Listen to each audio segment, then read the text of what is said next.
কৃষ্ণ। আজকে করব আলু পোস্ত। তো আলু পোস্তর জন্য এইভাবে আলুগুলো বানিয়ে নিয়েছি। এবার এগুলোকে ভাজবো। তো আমি কড়াইয়ে তেল দিয়ে দিলাম। এবার আমি আলুগুলো দিয়ে দিচ্ছি।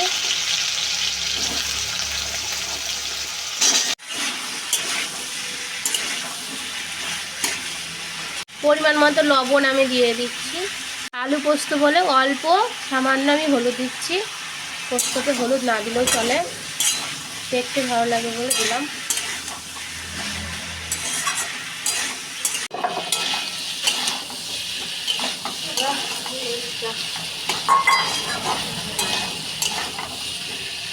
আলুটা ভাজা হয়ে গেছে। এবার আমি টমেটো দিয়ে দিলাম, লঙ্কা চিড়ে দিয়ে দিলাম একটু,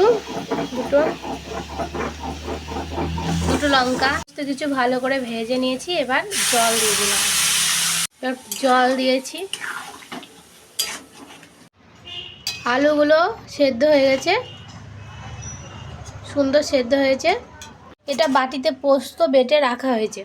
এবার আমি এটা দিয়ে দিচ্ছি এর মধ্যে। পোস্তটা দিয়ে একটু ভালো করে নাড়াচাড়া করে একটু ফুটে গেলে আমি এটা নামিয়ে দেব। তো এটা ফুটে গেছে। এবার আমি উপর থেকে একটা কাঁচা লঙ্কা চিড়ে দিলাম।